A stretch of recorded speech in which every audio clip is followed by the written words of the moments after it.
Everyone told him that the forest should be feared, especially in winter.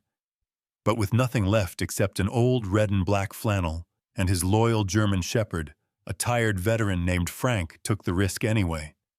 He thought he was just trying to survive one more cold night in the mountains outside Flagstaff, Arizona, until Kaiser started barking at a rotted wagon buried beneath the snow. Under broken boards and rusted iron, they uncovered a family's desperate plea for help, and a crime that powerful men have spent 50 years trying to erase.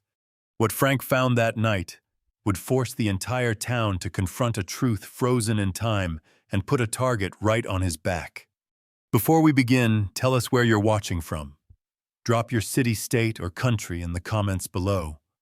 We're always amazed by how far these stories travel. Winter wind carved through the pines of Flagstaff like a silent warning.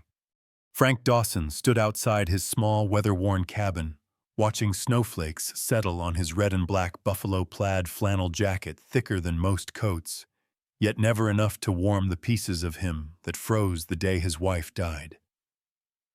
At 72, Frank moved with the slow stiffness of a man who had carried too many memories on his back.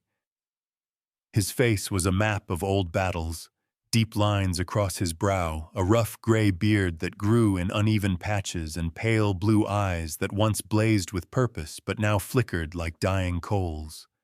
His left shoulder always ached before a storm rolled in, a souvenir from a piece of shrapnel that never fully healed. But pain was familiar, almost welcome. It reminded him he was still alive. Kaiser nudged his knee gently. The German shepherd was 7 years old, tall and strong, his black and tan coat dusted with snow. Broad shoulders, square muzzle, intelligent amber eyes. He was the kind of dog people trusted on sight. Trained in search and rescue, he moved with alert purpose, every muscle attuned to threats and scents the winter night tried to hide. He had saved Frank's life more times than Frank dared to admit, pulling him out of the trenches of grief long after the war ended. Kaiser never left his side, not after finding Frank collapsed on the floor. 3 years ago, bottles shattered beside him, heart shattered inside him. Now in the silence of the mountains, the dog became his compass. "Yeah, boy," Frank muttered, voice gravelly and tired. "We'll find wood, maybe something better." Tonight he needed both. Supplies were low. Pride was high, but pride didn't feed a man or his dog. The forest around them was a cathedral of white, towering Douglas firs, bowed under heavy snow, branches creaking like old men murmuring secrets. Frank trudged forward, boots sinking, deep breath freezing into ghosts before it disappeared. Kaiser stopped suddenly. His ears perked, his tail stiffened, his nose twitched as he sniffed aggressively at the wind. "What is it?" Frank asked, heart tightening. Kaiser didn't react like that for rabbits or deer. The dog growled low and patted ahead, following a scent invisible to human senses. Frank followed as fast as his worn legs allowed, gripping his walking stick more like a weapon than support. Soon something dark disrupted the endless white, an odd shape half buried beneath a fallen tree and layers of ice. Frank squinted. A wooden wagon. Not the kind tourists used for hayrides. This one looked ancient, board slats, splintered and warped wheel spokes broken like snapped ribs. Moss clung to its frame, as if time and nature had been fighting over who would reclaim it first. Frank brushed away wet snow, revealing a rusted metal license plate, 1972 numbers, nearly devoured by corrosion. "Why the hell is this up here?" he whispered. Kaiser circled the wagon, nose glued to the wooden surface. He growled again, sharp warning, desperate. Frank's instincts, the ones that had kept him alive in war zones, spiked. Frank knelt and pushed his hand along the undercarriage. He felt frayed fibers of rope, freshly sliced. "Someone tried to drag this," he murmured. "Not long ago. That meant someone wanted this wagon gone, hidden or destroyed." Frank's breath thickened with unease. The mountains were full of forgotten things, lost hikers, abandoned equipment, wreckage from dreams that froze before reaching town. But this felt different, purposeful, wrong. Kaiser suddenly clawed at a portion of the wagon floor, barking louder now. Frank cleared more snow from that spot and noticed the wood. There was different, newer by a few decades, an uneven patch job like someone had replaced a section hurriedly. Hidden compartment, Frank muttered. His pulse quickened, fear, curiosity, and that old soldier's instinct igniting all at once. He reached for his pocket knife blade, trembling slightly from cold and adrenaline. Carefully, he wedged it into a gap between the boards. Each creak sounded like a scream in the silence. Just as a corner lifted and a sliver of dark space revealed itself beneath the floorboards, Kaiser barked in another direction, ferociously. Frank froze. Lights distant, but moving. A pair of headlights glowed between the trees. They flickered for a moment, illuminating snow swirling in their beams, then instantly shut off. Someone had seen him. Someone didn't want him here. Frank's breath caught in his throat. He slowly lowered the floorboard back into place and wiped snow over the exposed edge as if it might erase what he'd uncovered. His heart hammered not with fear for himself, but for the dog beside him. Life had already taken too much. He placed a hand on Kaiser's back. "Easy," he whispered. "We don't know who they are, but they sure as hell know we're here." Kaiser's fur-bristled teeth, bared eyes locked on the direction of the vanished lights. His stance said he was ready to fight. Frank's bones said they were too old for war. But his heart, scarred and stubborn, whispered something else. Danger meant meaning. Threat meant someone needed to be held accountable. And for the first time in years, Frank felt awake. He turned his head slightly, angling his ear like he once did on patrol. Nothing. No engine. No footsteps. Just the sinister hush of snow falling on secrets. Frank backed away, step by slow step, never turning his back to the forest. Kaiser did the same, muscles coiled tight like a spring ready to snap. They didn't run. Running invited pursuit. Instead, they retreated into the dark, Frank counting breaths and distance until the wagon disappeared into the storm once more. At the cabin door, he paused, one last glance over his shoulder. The forest stared back, and somewhere in that blackness, eyes stared with it, watching, measuring, waiting. Frank locked the door behind him, then slid the heavy wooden beam in place. Kaiser paced, restless and uneasy.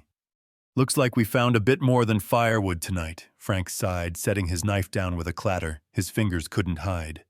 He touched the flannel jacket over his heart, remembering what Sarah, his late wife, used to say. When God wants to test a man, he buries the truth in snow and watches who's brave enough to dig. Frank let out a shaky breath. He wasn't sure whether he still believed in God. But he believed in that wagon, and he believed someone wanted it forgotten. His eyes narrowed not with the weariness of age, but the hunger of a soldier rediscovering purpose. "Tomorrow," he whispered, "we dig deeper." And Kaiser, faithful as ever, laid at his feet, staring at the cabin wall, as if he could still see those headlights burning just beyond the trees. Tonight's sleep would not come easy, not for either of them. When dawn finally crept over the mountains, pale light filtered weakly through snow-laden clouds, turning the world into a dim watercolor. Frank Dawson didn't sleep much. Anxiety gnawed at him, tightening like cold hoops around his heart. The headlights he saw last night, that was no hallucination born from loneliness. Someone else was out there. Someone who didn't want that wagon touched. Kaiser stayed curled at the foot of Frank's bed, all vigilance and hot-breath ears, flicking with every distant sound. The German shepherd radiated a tense readiness, as though he had spent the whole night listening to threats walking outside the cabin walls. Frank rubbed his face, feeling the sandpaper roughness of unshaven beard scraping against his hand. "We go now," he murmured, fastening the flannel jacket tight around his chest. "Before curiosity gets me killed. Or before fear does." Kaiser tilted his head, but understood the tone. Time to work. The hike back felt heavier today. Not physically, though. Frank's joints ached sharply in the cold. The weight came from memory, the memories of wartime searches, always knowing something terrible might lie on the other end of discovery. He wasn't a soldier anymore. But this morning, the mountain had the same energy as a battlefield. The wagon waited exactly where he left it. Yet something was different. Fresh frost coated the metal like a warning. Snow drift patterns around the wheels looked disturbed, as if someone had circled the wagon again in the night. Snowflakes fell quietly, but Frank felt noise in his bones, like silence had turned hostile. Kaiser sniffed aggressively around the tracks, tail stiff, shoulders tensed.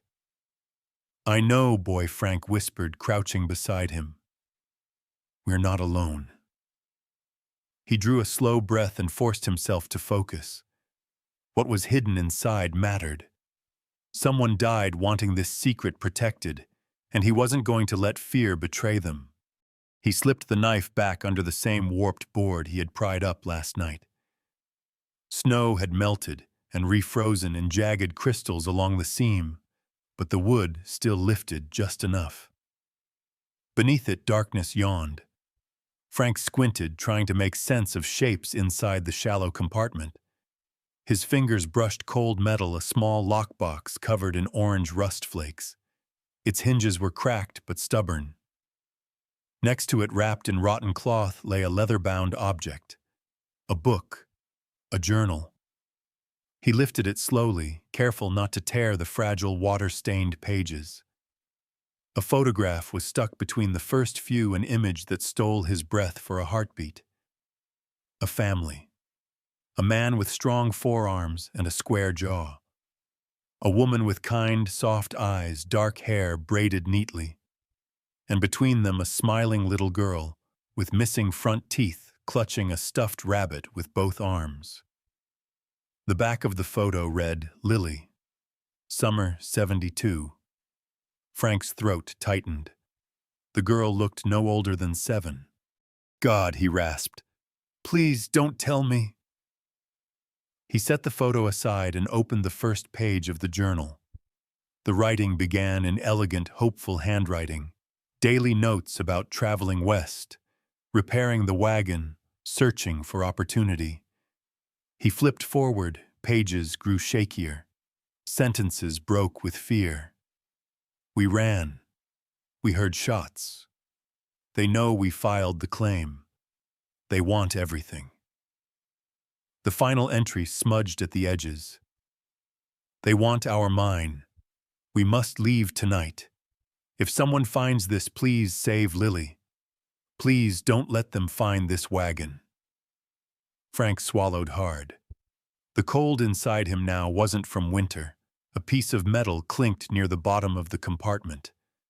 Frank reached deeper and retrieved a broken handcuff, steel, bent, violently stained with reddish-brown that could only be blood. He clenched his jaw. Violence. Panic. A family hunted like animals. He had seen this pattern in war men who took what they wanted by force. His pulse hammered faster. Anger crawled back into his bones, not a young man's reckless fury, but an old man's righteous one. As he set the journal aside, the lockbox scraped against something beneath it.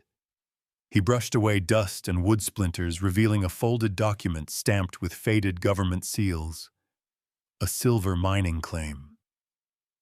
Frank squinted through the wear. Owner Huxley registered 1972 location, Whistling Ridge, Flagstaff. Money, land, motive. Frank whispered to Kaiser. They were killed for a mine. Kaiser whimpered softly, sensing his master's trembling hands. Frank pressed the heel of his hand against his forehead. He had wanted quiet, peace, nothing to do with other people's ghosts. But this little girl, Lily, her face from the photograph pierced straight through his armor. He could walk away. Pretend none of this happened. Someone else should handle it. Someone younger. Stronger. More connected. But the truth screamed louder than his excuses. He owed them more than silence. He owed them justice. The sound shattered everything. Crack wood splintered as a bullet tore into the wagon lodging deep inches from Frank's shoulder. Kaiser erupted into snarls, barking toward the tree line. Frank's heart slammed like a drum. He ducked behind the wagon, clutching the knife because it was the only thing he had. Snow erupted into white plumes as Kaiser charged forward a few steps, barking murderously. A voice echoed from the trees, flat, threatening, devoid of any humanity. "You shouldn't have opened it." Another bullet fired closer. Bark exploded from a nearby pine. Frank felt his panic pulling at him like gravity, urging him to flee, to abandon everything. But Kaiser stood firm, hackles raised, bracing himself in front of Frank. Frank whispered to himself through clenched teeth, "Not again. I won't run again." Whoever fired those shots didn't want to hit him. Not yet. They wanted fear to do the job. They wanted Frank to leave the wagon untouched. They didn't know Frank Dawson very well. He swept everything from the hidden compartment into his packed journal lockbox, broken cuff mining claim photograph. Then he grabbed Kaiser's collar. "Go!" They sprinted not downhill toward his cabin, but sideways, weaving through fir trees to throw off their position. Bullets didn't follow, but footsteps did. Frank heard them crunching through snow a dozen yards behind, deliberate, steady like a predator, with no concern of losing the trail. He didn't stop running until Kaiser tugged him sharply toward a low ledge.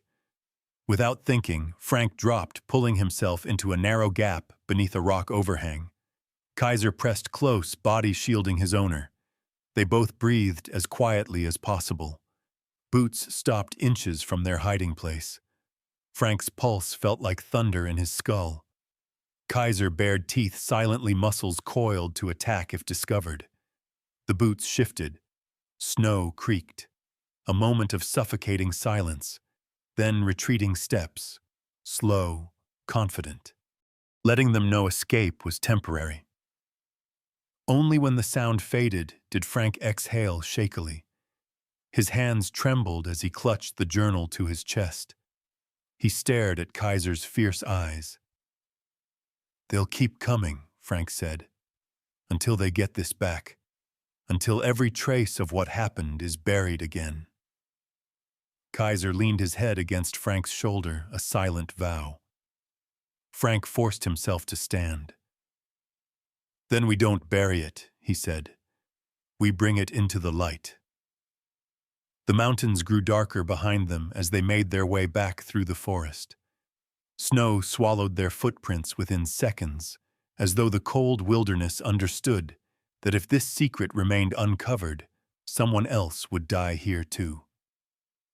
Frank never looked back toward the wagon, but he knew eyes remained there watching and waiting. Tonight the storm had only just begun.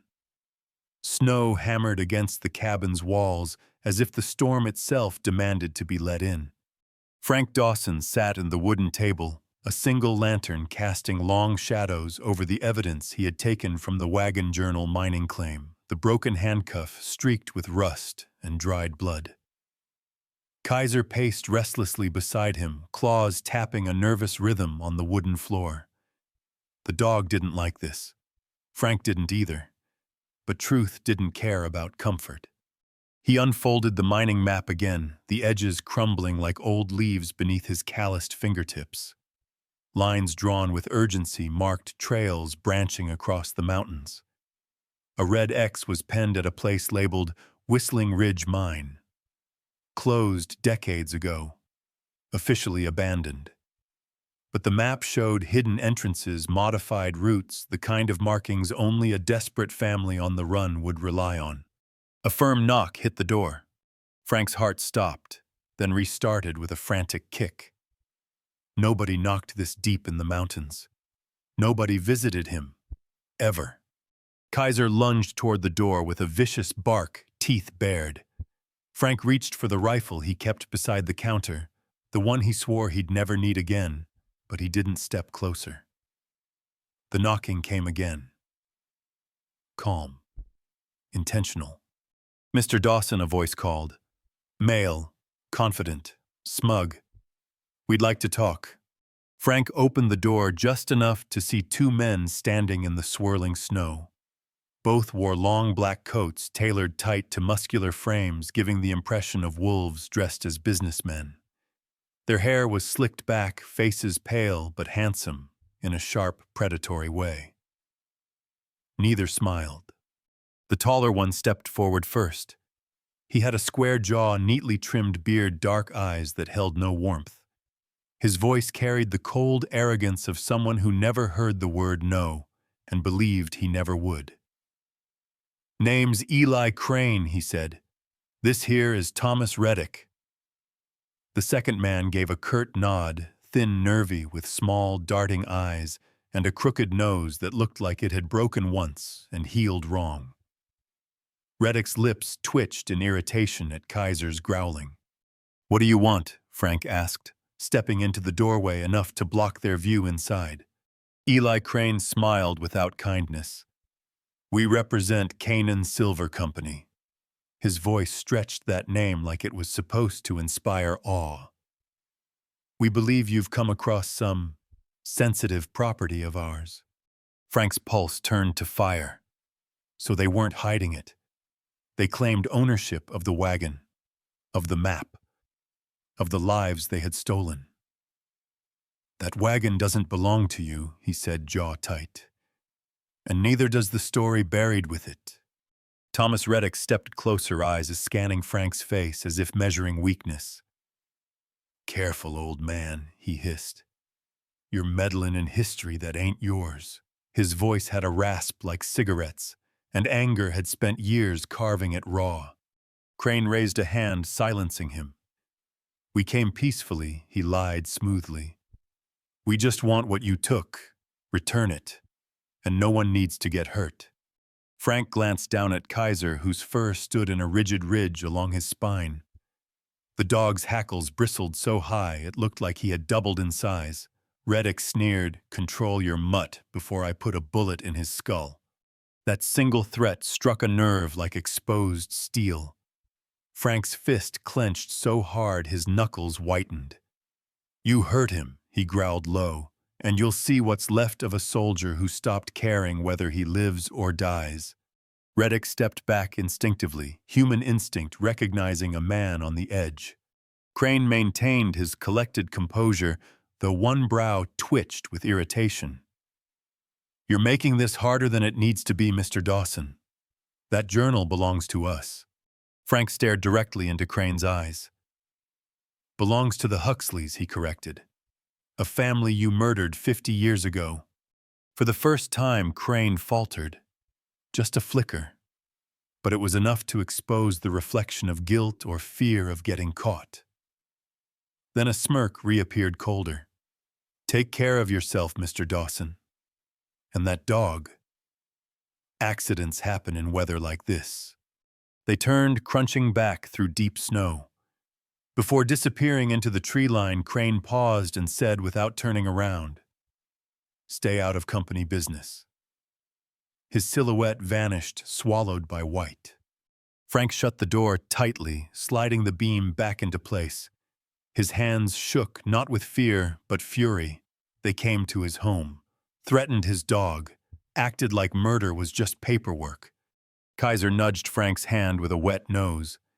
The gesture pulled Frank back into focus. "They're not going to stop," Frank whispered. "They think I'm just some broken-down relic. Someone they can scare quiet." He looked to the table, to the map. "They don't know I've already seen war." He opened the mining map wider, smoothing it flat.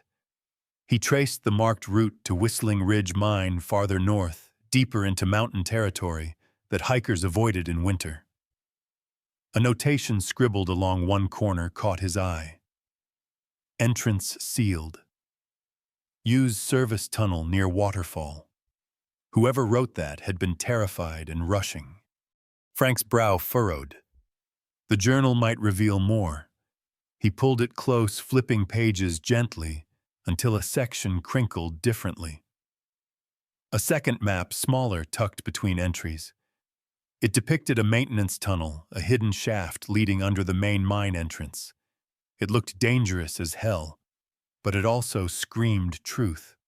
Frank's instincts sharpened. The men from Canaan wouldn't be satisfied until no trace remained.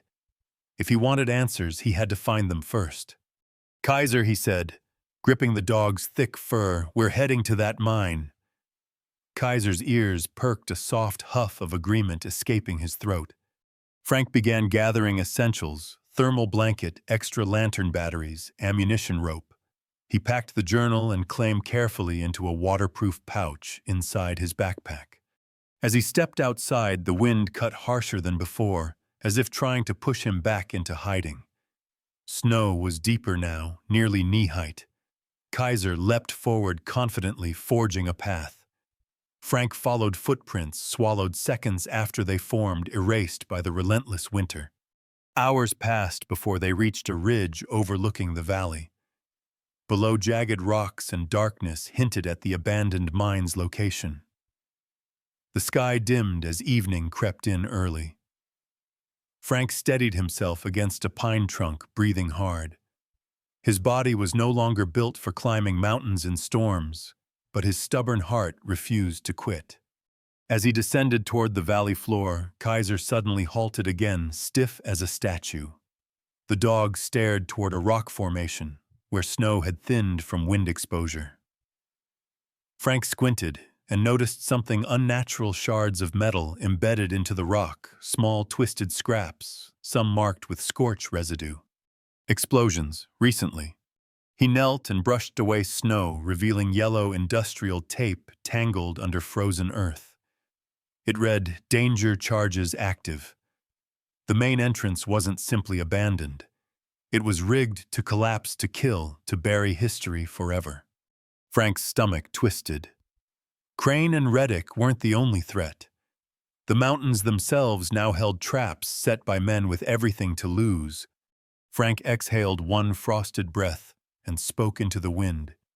"They think they can stop me like they stopped the Huxleys." His fingers curled around Kaiser's collar. "We'll see about that." He checked his rifle's chamber, then looked toward the shadowed opening further ahead, the hidden maintenance tunnel. The path to the truth. Tonight, fear would not rule him. He stepped forward, and Kaiser matched his stride, ready to descend into the mine, where the dead still waited to be heard. Night swallowed the mountains whole by the time Frank and Kaiser reached the hidden tunnel entrance beneath a jagged cliff. The storm howled above, a relentless roar that masked every sound except the hammering of Frank's heartbeat.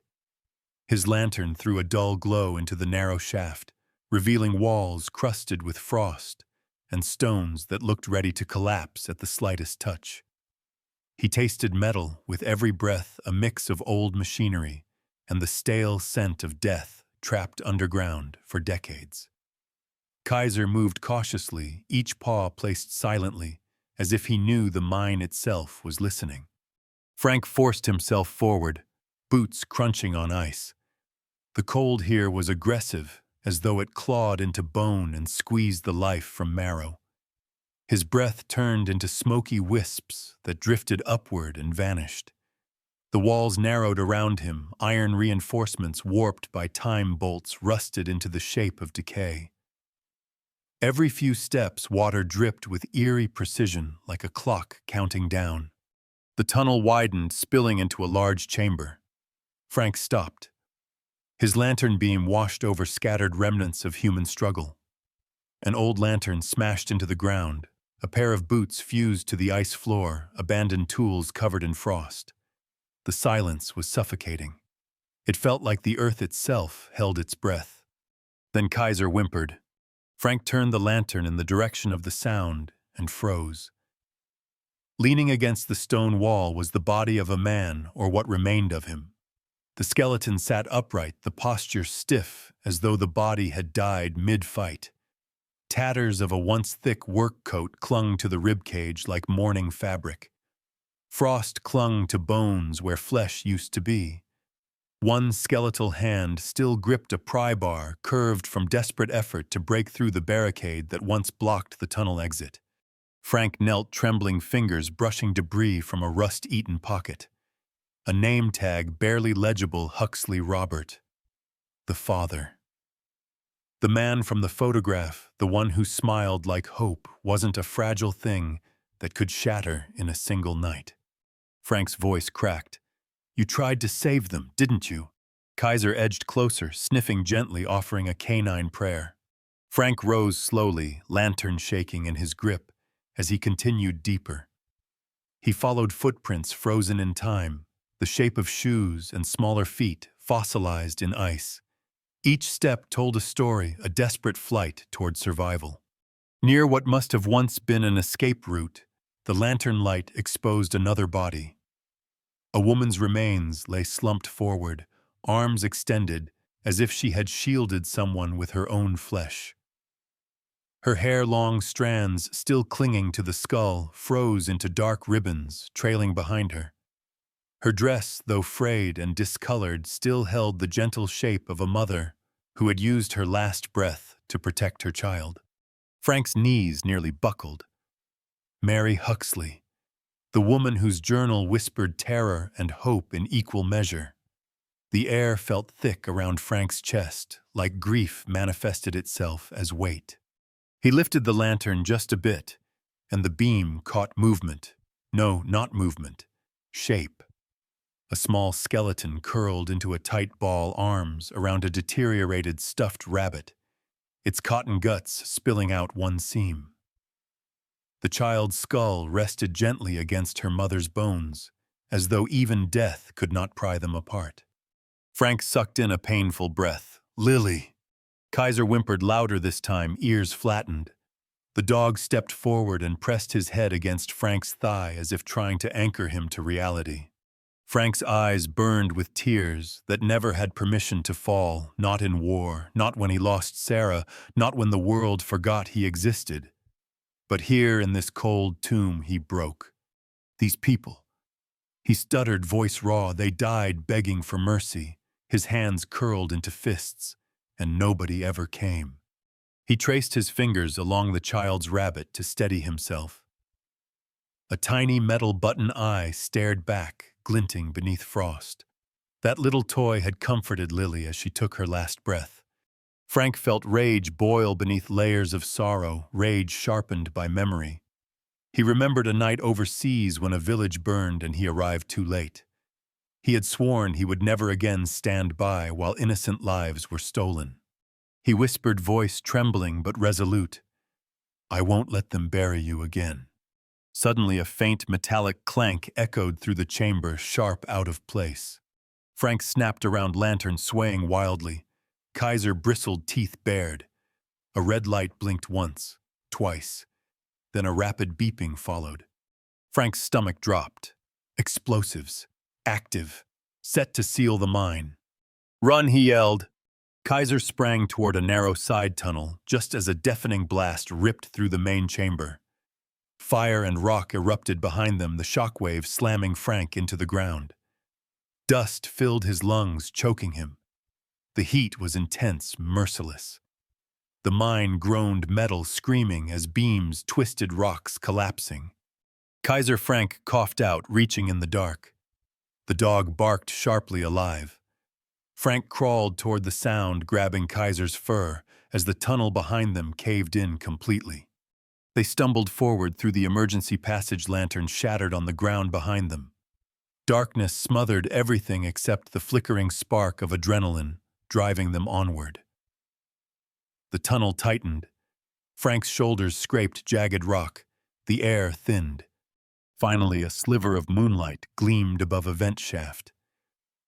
Frank pushed Kaiser upward with all the strength left in his battered body, then clawed his own way through the frozen opening. They rolled into the snow just as another explosion collapsed the secondary tunnel. Frank lay on his back, chest heaving, staring up at the swirling night sky. Kaiser sprawled beside him, pressing his cold nose to Frank's cheek to check if he was still breathing. Frank turned his head, eyes blazing with purpose. "They murdered a family and tried to murder us." His voice steadied into a vow. "No one buries this truth for another winter." The blizzard carried his words upward, as though delivering them to the dead who had waited far too long for anyone to speak for them. Snow fell in heavy silent curtains as dawn crept over the white mountains of Flagstaff. Frank trudged through the drifts with Kaiser at his heel, their bodies still aching from the mine collapse. Yet Frank felt something burning inside him, anger sharpened into purpose. He carried with him the Huxley family's journal, the mining deed, and a single photograph that had somehow survived 50 years underground. It was proof irrefutable damning that those who had died screaming in the dark deserved justice that never came. Flagstaff's sheriff's office sat at the edge of town, a squat brick building with frost coating every window. Frank hesitated only long enough to pat the snow off his red and black flannel jacket before he opened the door. Warmth hit him like a quiet blessing. Behind the counter stood Sheriff Julianne Carter, a woman in her early 40s with sharp gray eyes framed by strands of dark auburn hair neatly tied back. She was tall, shoulders squared from years of standing between her town and whatever tried to harm it. Her uniform fit like armor, but Frank saw the wear beneath it, faint stress lines around her mouth, and a tiredness that suggested she had fought too many battles without backup. Julianne had built her reputation by refusing to be intimidated even when money and influence tried to shut her down. Frank cleared his throat. "I need help." Julianne's gaze flicked over him. His battered form-torn jacket dried blood on his knuckles, and then lowered to Kaiser, who stood guard, hackles stiff but loyal. She nodded once, understanding this was not a man who wasted words. "Let's talk." In her office, Frank laid everything out: the Huxley journal, the mining deed with Lily's name, the photograph of the 3 smiling faces, and his account of the mine, the skeletons, the explosions, and the men who tried to bury him alive. Julianne's jaw tightened as she read Mary's final desperate message. "These people were murdered," she whispered, "and whoever wanted their deaths hidden, they're still out there." Frank nodded grimly. "And they know I'm talking." As if summoned by the words, Kaiser growled a warning that came too late. Headlights flashed outside. Black trucks rolled into the parking lot. Men in dark coats spilled out, armed and moving with military precision. Julianne sprang to the window. "Cane and silver," she hissed. "I knew they'd try something eventually." She grabbed her sidearm and tossed a spare rifle to Frank. "We hold them off, long enough to send evidence to the state and feds." The first bullet shattered the glass. Frank ducked, adrenaline roaring through him like it had in Afghanistan all those years ago. Kaiser barked furiously, teeth bared. The sheriff's deputies, 2 in number, rushed from the back room, pale but ready. One was Deputy Harris, a young man with freckles and thick eyebrows, clearly terrified yet refusing to back down.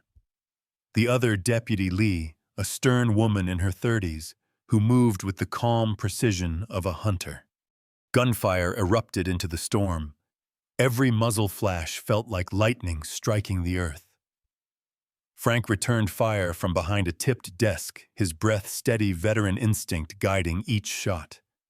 Julianne coordinated quickly, shouting directions over the chaos. Her voice became a lifeline, controlled, unbreakable. But the attackers pushed closer through the snow. One man broke off from the group, creeping to flank Frank's position with a cold grin carved across his bearded face, his rifle aimed square at Frank's head. Kaiser lunged. The German shepherd hit the man with a force that snapped bone.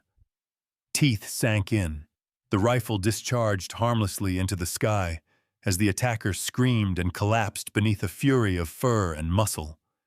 Kaiser held him down until Lee restrained the man in cuffs. "That's a damn hero dog," Lee muttered, wide-eyed. Still more men came. They weren't here to intimidate, they were here to erase. The fight surged outward as Julianne gave one final order. "Move the evidence." Frank bolted for the communications desk. Julianne covered him, firing with deadly accuracy. Frank shoved the journal deed and photos into the scanner, sending them to the Arizona State Police, the Attorney General's office, any authority powerful enough to topple a corporation. Sending, he muttered through clenched teeth. Sending. Done. When the final file confirmed delivery, Frank allowed himself a breath, just one, before chaos exploded again. Police sirens approached from the highway. Reinforcements, local townspeople, too, rushed in, armed with hunting rifles and snowplows used as barricades. Canaan's men, seeing the tide shift, retreated into the white haze they arrived in. The battle in the blizzard was over, but the war for truth had just begun. Days passed. Investigators flooded the region. The mine was sealed off as a crime scene. State officials arrived. Then federal agents. And like cracks in ice under weight too heavy, Canaan Silver Company collapsed. Executives were arrested. Files seized. Their decades-long lies dragged into daylight. One crisp morning under winter's gentle sun, a funeral was held. A granite stone carved with 3 names: Robert Huxley, Mary Huxley, Lily Huxley. Frank stood in a clean flannel. Kaiser sat tall beside him, one ear crooked from a healing bite, proof of bravery. Julianne attended in dress blues, her eyes softened by pride.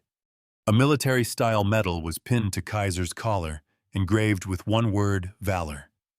The dog sniffed it once, then leaned warmly against Frank's leg. Julianne approached Frank afterward. "You gave them justice," she said, voice thick. Frank shook his head gently. "They gave me purpose." Snow began falling soft, almost reverent, as if the mountains themselves bowed their heads. Frank looked at the old wagon, now preserved near the stone, once a forgotten wreck, now a monument. 50 winters, he whispered, and their story finally found its way home. Kaiser nudged his hand, and together they walked away, leaving footprints that the snow could cover, but history never would. Sometimes miracles do not arrive with trumpets or bright flashes of light. Sometimes they come quietly hidden inside a rotted wagon, whispered through the courage of a forgotten family, or carried on the steady paws of a loyal dog.